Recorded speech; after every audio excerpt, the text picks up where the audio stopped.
last night we said goodbye to Lauren Cottrell. She's moving back home to the Metroplex to be closer to family. So a new face here at KLBK. Faith Douglas is our newest sports reporter. She'll be working alongside Ariel and David Collier in our sports department. Faith, I would say welcome to Lubbock, but you're not new to West Texas at all. No, I am not. I'm from Canyon, went to Texas Tech. West Texas is home to me, so.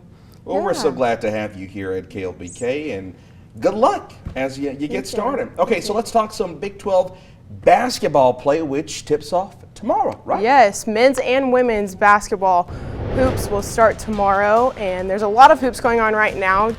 The Caprock Classic tournament is still going on, and we will have more highlights for that next up in sports. Connection. Hello and welcome into your KLBK Sports Connection. Tomorrow on the last day of 2022, the Texas Tech men's basketball team will hit the road to Fort Worth for their first true away game against the TCU Horned Frogs at 11 a.m. TCU has won 9 straight games so far, and the Red Raiders are coming off of 3 consecutive wins with over 100 points and 6 straight wins total. The Horned Frogs have only lost this season, only lost once this season, so Mark Adams and company will be looking to give them their second tomorrow in the first conference game. New year, new season, and we talked about this is, there's 18 of these games, and they're all, it's a heavyweight fight. This is round 1, and hard to win on the road, as it is every year, especially such a very, very tough Big 12 conference. So we'll just hope we can play well and get to Fort Worth and sneak it out with a win some way. That means we got to play great. We got to shoot the 3 ball, and we better play efficient and better play really tough. The 12-1 Lady Raiders will begin Big 12 play tomorrow as well, starting off with the 8-2 Iowa State women's basketball team. Iowa State is currently ranked number 15. Coach Krista Gerlich has led the Lady Raiders this year to one of their best starts in several years with an 11-game winning streak. They will look to extend that streak tomorrow at the USA. Every possession is super important in the Big 12. I mean, it can come down to, 1 or 2 possessions, and the first one's just as important as the very last one. So just defensively, really making it difficult for Iowa State or whoever to run their offense and to make sure that they're really having to work, not giving them any easy buckets. I think that that's something that we've been working on all non-conference, is just maybe turning down a good shot to get a great shot, just so that we're so much more efficient with the basketball.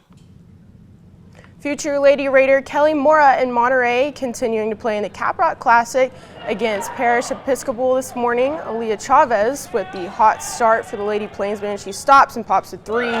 She ends up scoring the first 7 points for Monterey, making it 7-2 in the second quarter. On the break, Ambrosia Cole gets fouled on the shot and it bounces in just barely. Monterey up 29-20.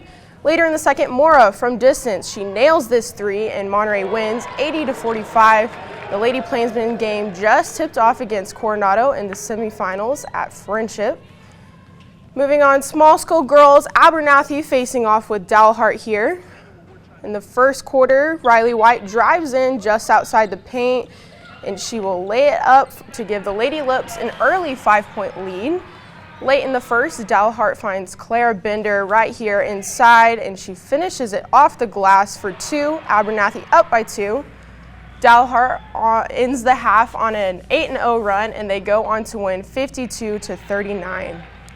To wrap up the Caprock Classic highlights for now, this afternoon the Abernathy boys face off with Quanah.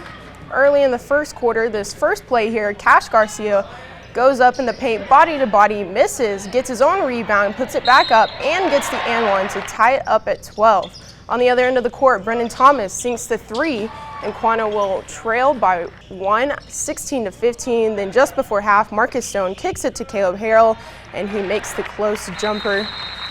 And the Abernathy boys will go on to win this one 80-36.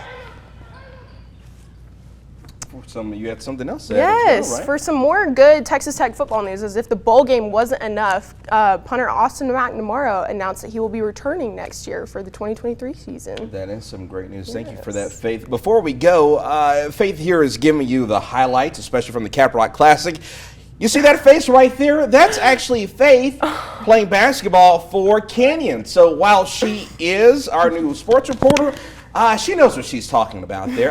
Look at you. So I cannot believe that, whoever pulled that one up. we just had to throw that in. So Faith, once again, welcome to the team. We're so glad to have you, and it's good to have another hooper Yes. on the squad. I'm not the hooper.